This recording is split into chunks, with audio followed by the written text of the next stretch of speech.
سر Richard ڈابسن انگلستان کے ایک کامیاب صنعت کار ہیں۔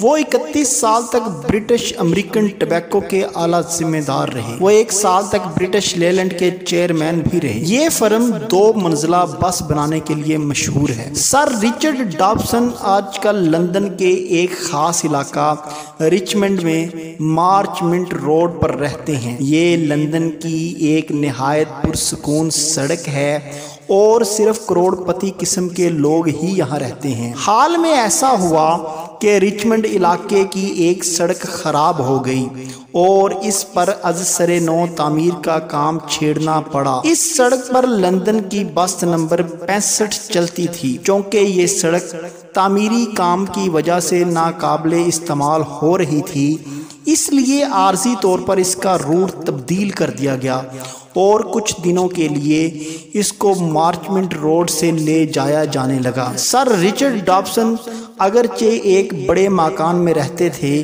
تاہم اپنے مکان کے سامنے کی سڑک سے دھواں نکالنے والی بس کا گزرنا انہیں پسند نہیں تھا۔ گارجین نے نقل کیا ہے کہ انہوں نے لندن کے ایک اخبار میں اپنا ایک احتجاجی خط چھپوایا، جس میں انہوں نے تحریر کیا تھا کہ تنہا بس کے ڈیزل ایندھن کی بو ہی توہین آمیز اور صحت کے لیے خطرناک ہے۔ سر رچرڈ ڈابسن سگریٹ اور بس کے تاجر ہیں۔